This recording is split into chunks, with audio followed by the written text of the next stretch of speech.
আসসালামু আলাইকুম। বন্ধুরা কেমন আছেন? আশা করি সবাই ভালোই আছেন।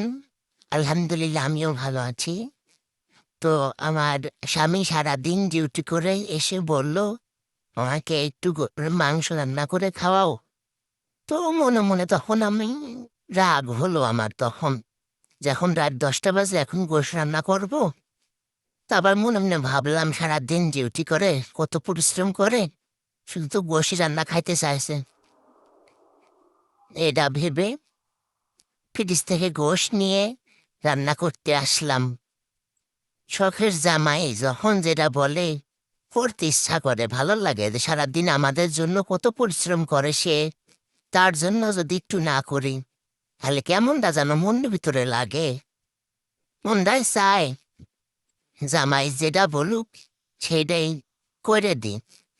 বন্ধুরা, রান্নার পাশাপাশি আমি ৩টা ধাঁধা বলে যাব। প্লিজ আপনারা উত্তরটা কমেন্টে করে যায়েন।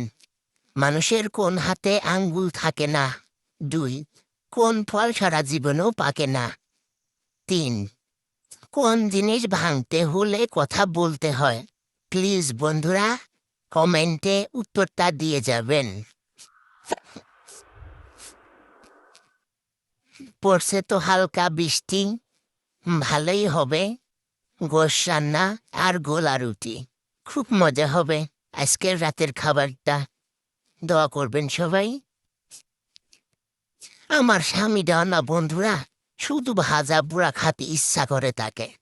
সব সময় চপ ভেজে দাও, এটা করে দাও, ওটা করে দাও, শুধু ভাজা বুড়া খেতে চায়। তো দেখুন বন্ধুরা, আমি গোশ সুন্দর করে ভেজে নিয়ে মশলা ভুনা করে গোশটাও ভুনা করে নিলাম।